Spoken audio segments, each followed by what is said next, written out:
Welcome, friends, to I Live Life on Purpose.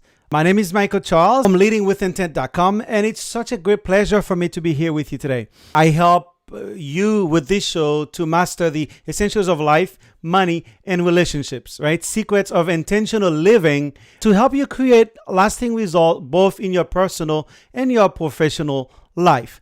Now, as I prepared for today's live video, I came across a quote from the book Business Brilliant. I wanted to share it with you. It goes something like this: the average American is less than 3 paychecks away from bankruptcy.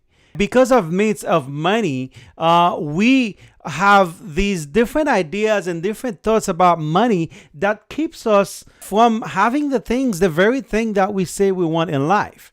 And so my goal is to share these myths with you today, and hopefully you'll find something that will allow you to overcome, at least by being able to identify those myths. You can pinpoint it and, of course, make a change, right? You can't change something you're not aware of. And so that's why I'm encouraging you to take this seriously. Take a look at these myths I'm going to cover with you, and perhaps you'll be able to make some change in some areas. Now, you may have heard of them before, right? Things like you get what you pay for, right? Money doesn't grow on trees. Oh, money is the root of all evil. Now, some of those sayings are harmless. Others probably are very detrimental to your success. So hang with me and let's take this journey today together with me as your guide. And if you are new to this channel, I'm encouraging you to go ahead to subscribe and, of course, hit that notification bell so that you get notified every time I go live or upload a new video. Money is an emotional topic, right? I mean, most people think that they think logically about money, but they are very emotional about money. And the key is how we deal and respond to those emotions that we have that come up when we talk about money. Now, today's topic means about money keeping you stuck may actually make some of you uncomfortable. So if I say something that rubs you the wrong way, know that your belief system about money is being challenged. And the irony of this is we want more money in our life, right? We cannot live without it. But the very thought of discussing money openly makes us uncomfortable. You know what I think? I think it's a lack of basic financial intelligence. And that's another reason most people are struggling. Now, our school system teaches how to get a job, but it doesn't really teach us how to be financially independent and properly manage the money we make. You see, much of what we know or have always known when it comes to money deserve a second look, because until we change the way we think about money, nothing is going to change, right? So in terms of myth of money, let's talk about those myths now, and let's call them out. And as I go through this, if you have some myths about money that you may be struggling with, go ahead and comment in the chat box or put it down in the comment section below. Let me know. I'd love to hear from you and see if any one of these actually resonate with you. Myth number 1 is that there is not enough money for everyone to be rich in this world. Now, I mean, let's think about it. We have enough resources. I remember somebody saying this, that we have enough resources in the state of, is it Arizona, to house everybody in the United States. Now, okay, maybe that's a stretch. I don't know really. But we have no lack of natural resources. We have no lack of money. But a lot of the times, people use that as an excuse. And that keeps them from taking a certain action that actually could help them get the money, or at least earn the money that they could to live the life that they want. Okay, so the second myth I want to share with you is this: money brings security. Now, money alone does not bring security. I'll tell you this right now. Otherwise, you have a lot of people who makes a lot of money who would not be worried about losing it all, because you can always be losing money. Having money is one thing, but understanding how to manage money is another. And so that's why financial literacy is something that we as individuals need to value. As I said, we go to school, we learn these things, we learn how to get a job, we learn how to do a lot of things, but we don't truly learn, or they don't truly teach us how to manage and really manage our finances and make more money beyond getting a job. Now, the third myth I want to share with you today is this: if I save enough money, one day I'll be rich. Now, don't get me wrong, right? Saving money is a good thing, right? It makes perfect sense to save money, but saving money will never make you rich, right? Saving only preserve what you already earn, right? And besides, if you haven't been making that much, there is not much to save, is there? Right? You only get rich by making more money, right? Those who've achieved some level of wealth do that by making opportunities count, not by counting pennies. Think about that for a minute, because a lot of people think, by saving money. Now, I'm not, like I said, saving money makes sense, but I'm encouraging you to see it from a different perspective, because we could save all of the money you have now, but would that be enough? Would it? All right, so let me go ahead and talk about myth number 4, right? And that is going to school, getting a degree, and getting a good job will make you rich, or you'll be set for life. Now, that was probably true about 40, 50, 60 years ago or so, but not today. Right? Your job actually wants to pay you as little as possible, and you want to earn as much as possible. Right? I could go on and on about this, but the bottom line is this, right? Even if you make a lot of money from your job, if you have poor money management skills, having all the money in the world can't save you. So it's not how much money you make, but how much money you keep and how hard that money works for you. Now, if you think about it, lottery winners, right? All those folks that win, money in the lottery. Many of them somehow tend to lose that money within the next 2, 3, 4, 5 years. Now, why is this? It's only because they've never become the kind of person that has that kind of money. And of course, another reason for this is that most people are drowning in debt. And the system is set up so that the more people you are indebted to, the poorer you become, right? You have too much debt, the world will take everything you have, right? Your time, your effort, your home, your confidence, even your life, if you let them. So again, I want to hear from you. Comment below as you watch this video, whether you're watching it live or the replay. Is there any of those myths that maybe you have, or maybe didn't think you have, but as you think through it with me here today, that you find out you do have it? Now, myth number 5. Then this one is a big one, right? And that is, your house is an asset. Now, for the bank, of course, but for you, it is a liability. But you can learn how to make your house an asset, right? An asset puts money regularly in your pocket. A liability takes money regularly out of your pocket.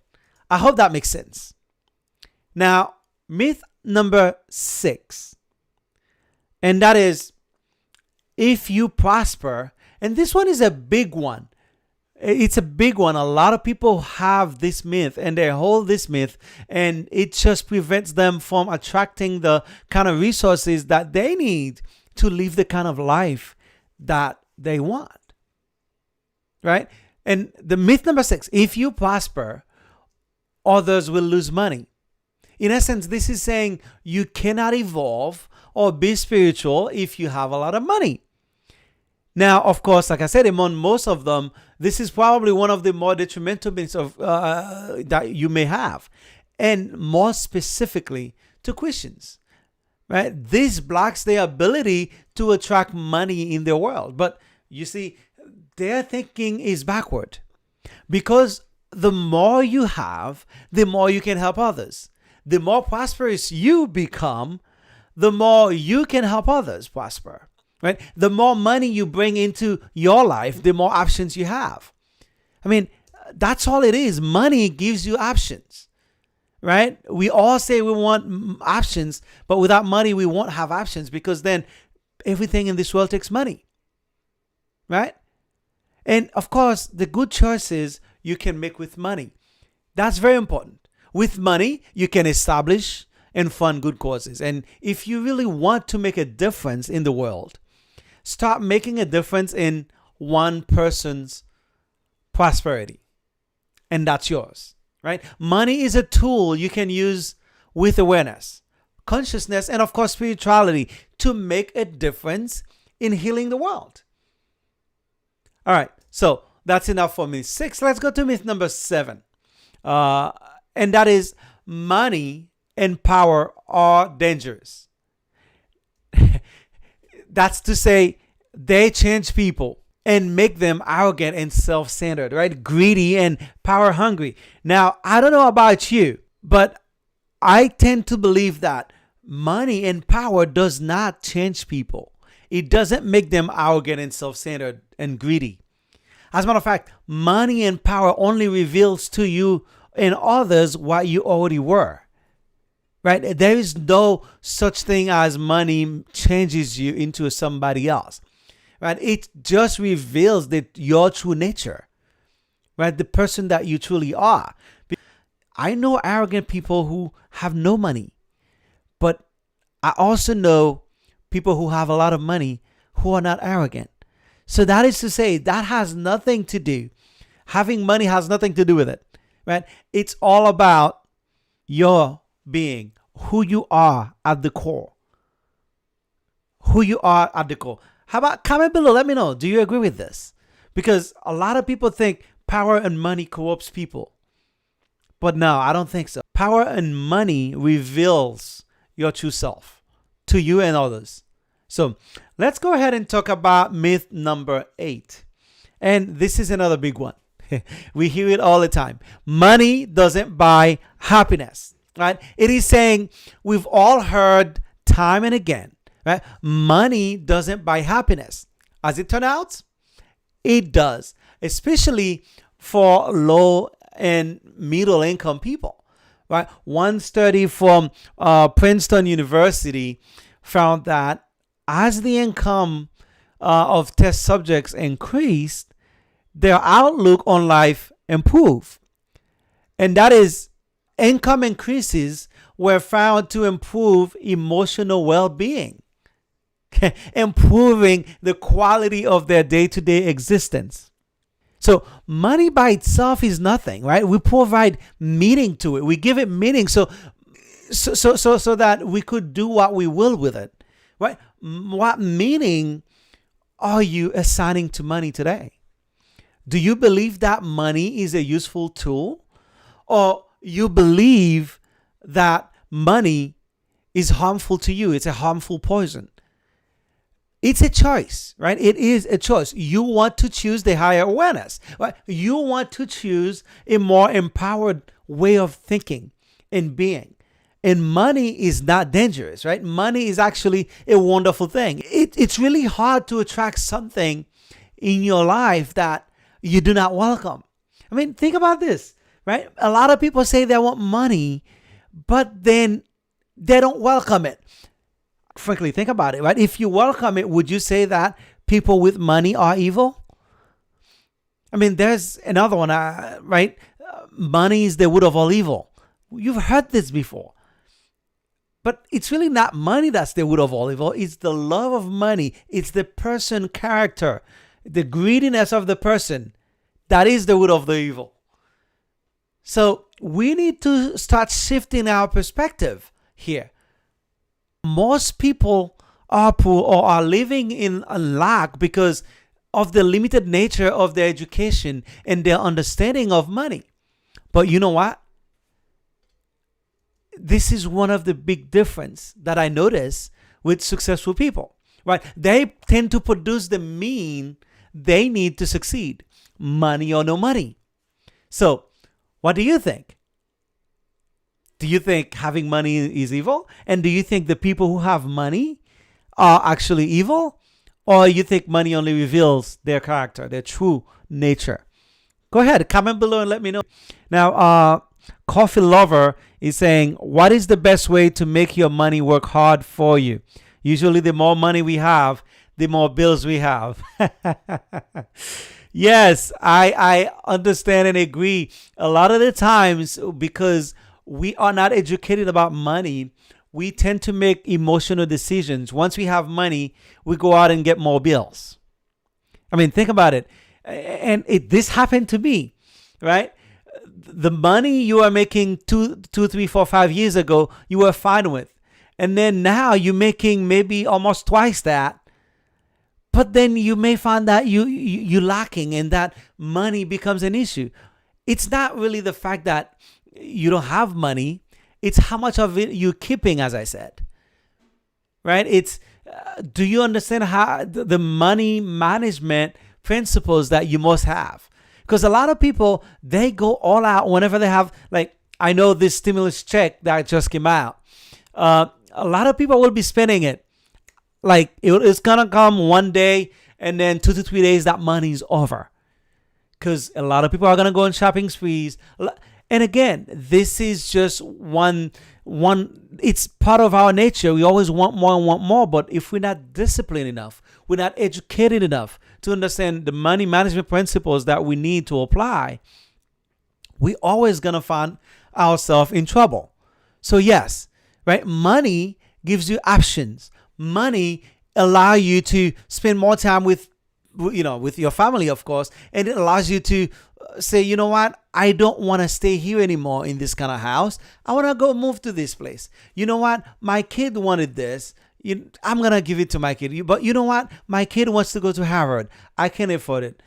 I mean, money gives you options. That's all money does. And actually, one of my mentors said this, and he said that money, it allows you to do things beyond your actual surrounding, because you can send your money places that you cannot go. So it's worth it for you to have money. It's worth it for you to be rich. My mentor told me this once, and I'm like, whoa. And he said, the world needs you rich, because that's the only way you're going to be able to make a difference. Yes, you could volunteer your time, but how much of a big difference can you make without money? I mean, I know people who've brought water to remote countries in Africa and Haiti. I mean, drinking water, because they were able to do so, because they had money and they were able to do that. So now money and the emotions attached to it, right? And how we respond to those emotions often determines how we generate income and how many income streams you generate. Some of you may have heard of Robert Kiyosaki's book, Cash Flow Quadrant, right? He talks about the employee trading your time for money. And that's somebody who's gone to a job, who's got a job. The self-employed, of course, those people think they own a business, but they're still trading time for money, because if they're not available to work, they cannot make money. But yeah, they can command a higher salary, but they're still trading their time for dollars, just like, doctors and dentists, right? You know them. Actually, my wife used to work for these group of people to actually help them set up systems that will help them remove themselves from the business and still let the business run profitably. So, and then of course you have the business owners, right? And investors. Those are the people who've learned how to create systems to get them to actually improve their wealth and grow their money. But you see, you can also be broke in any of those quadrants, right? If your mindset and your attitude about money is not right, dabbling in any one of those quadrants won't help you, right? Money is very important, right? Without it, nothing happens, right? With it, many things become possible. And I believe it's Zig Ziglar who said, money isn't the most important thing in life, but it's reasonably close to oxygen on the gotta have it scale. Now, most of us are 2 to 3 paychecks away from being broke. And now, some of us is just 1 paycheck away from being broke and not being able to meet your obligations and put food on your table. But that's not the problem. Most of us are doing okay enough to not do something about it, right? We believe that everything is okay when in reality, we are becoming complacent, and it just may spell the end for us. Now, next week, I'll be sharing a lesson on multiple stream of income, and I'm working on bringing a guest that will help expand the thinking around multiple streams of income. I'll try and share a personal story with you that will help you understand what I mean by creating multiple streams of income. So come join me next week, and you'll realize what has lit the fire under my feet when it comes to creating different streams of income, right? The things I want you to get from today's live is this. Number one is that money is essential to living a full life. And many of the myths that we hold on to and that we covered here today, and maybe many more, prevents us from doing so. And number 2 is to use facts rather than opinion when making financial decisions, right? They are multi-generational opinions that we have. And, opinions that has been passed down to us. And those have major impact on our decisions about money. So find out what those opinions are and learn the facts, and then release yourself of those opinions so you can make sound financial decisions for yourself and your family. Now, the third lesson, at least if you get nothing else from today's session, is that for you to learn the game of money, you may not think of it as a game, but if you think of it as a game, you learn to play it. And if you learn to play it, the more of it you can have. Right?